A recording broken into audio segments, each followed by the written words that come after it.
Hey beautiful souls, welcome back to the channel.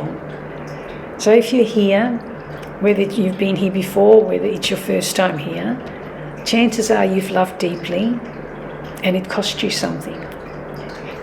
And you're looking for some support, some release. That's what this channel is all about. Maybe you lost someone you thought you'd grow old with. Maybe you survived a narcissistic or toxic relationship that slowly dimmed your light. Or maybe you're standing at that crossroads wondering, do I close my heart forever? Or do I risk loving again? Loving anyone again. I'm not just talking about romantic love. It could be family. It could be friends, right? There's so many different dynamics when it comes to love. So today, I want to talk about choosing the path of love after loss and trauma.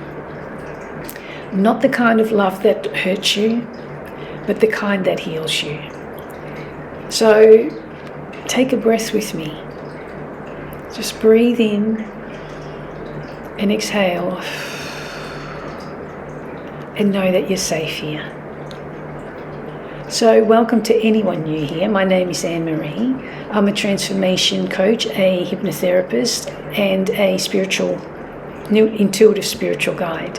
I help people reclaim their power to find healing and purpose in their lives after loss, pain, or trauma. In particular, I love helping women recover and rebuild themselves after narcissistic relationships. If you want to work with me, my details are below in the description box. So, loss changes us. Trauma changes us. And I don't just mean grief from death. I mean the loss of who you were before the manipulation, before the gaslighting, before the walking on eggshells kind of love. Which isn't really love, right? We'll get into that. Toxic and narcissistic relationships are very messy. They don't end cleanly. They leave behind a trail of destruction, peppered with chaos, confusion, and self-doubt.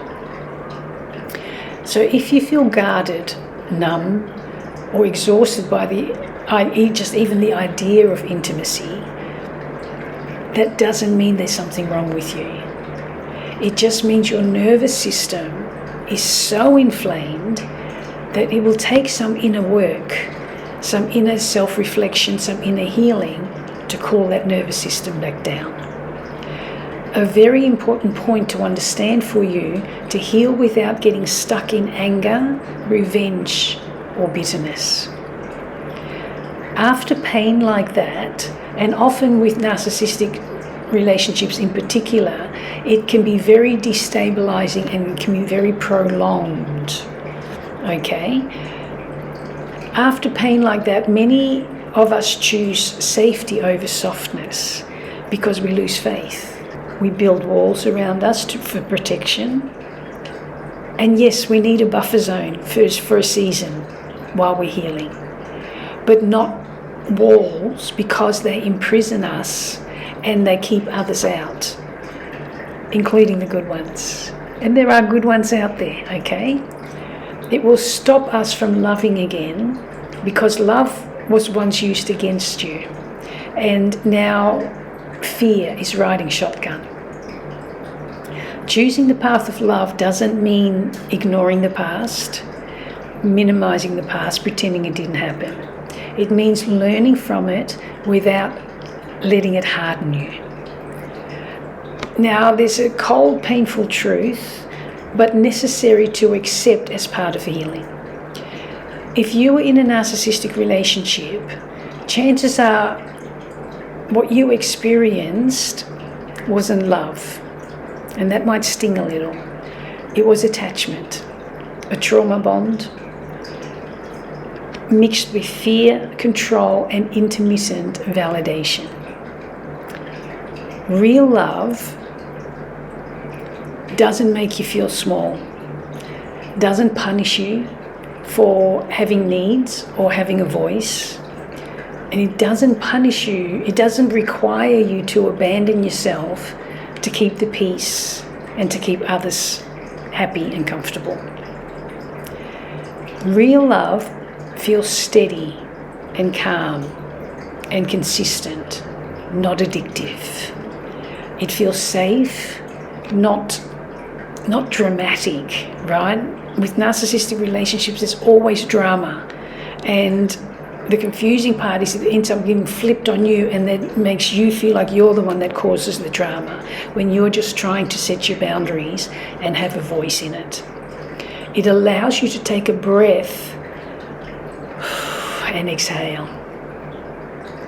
Choosing the path of love starts with redefining what love means, so you don't confuse intensity with intimacy again.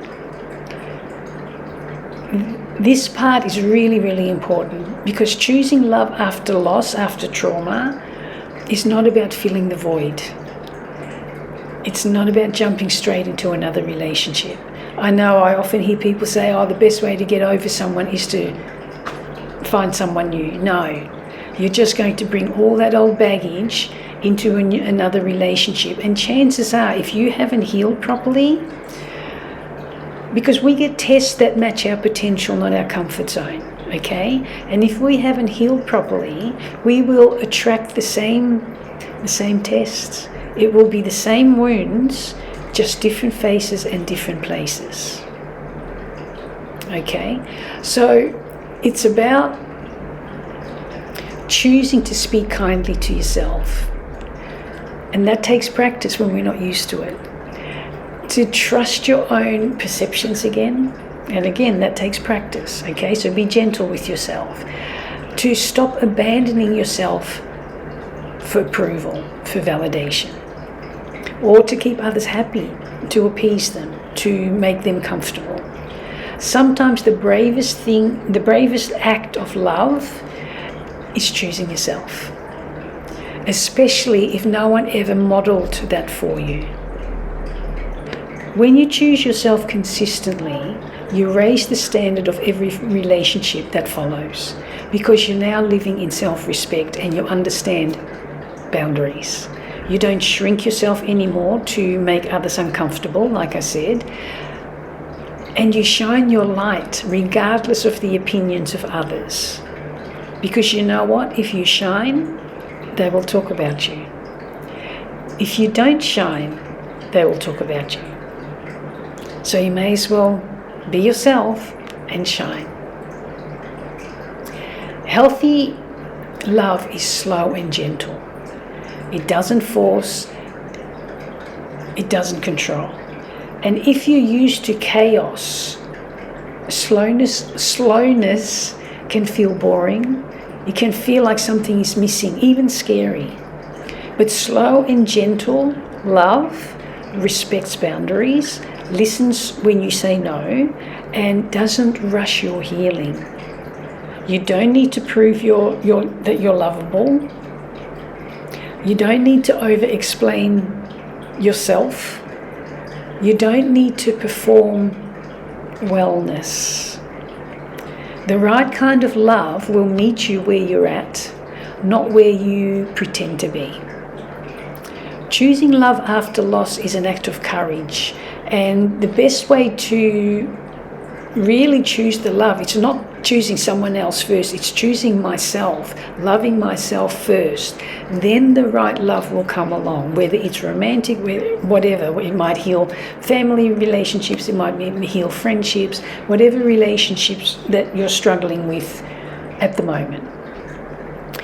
Because, courage doesn't always roar. Sometimes courage is simply showing up in tears and saying, okay, life, round 44, let's go. Okay, sometimes it's getting out of bed and putting on real pants. It's not always loud. Courage doesn't have to be loud. It's choosing softness in a world that taught you to armor up, okay, to get them before they get you. It's believing that your past doesn't get the final say. It's trusting that discernment, not fear, can guide you now. If you're still healing, that's okay. If you're still afraid, that's okay. I'm still healing. I still get afraid. but I have my inner tools, and I've been working so hard on myself that a lot of the irrational stuff doesn't bother me anymore. People's opinions don't bother me anymore. But it's taken a lot of inner work and a lot of inner self-love to get to this point. So don't beat yourself up and don't compare yourself to others who may look like that they're healed, because the majority of us are working on our healing.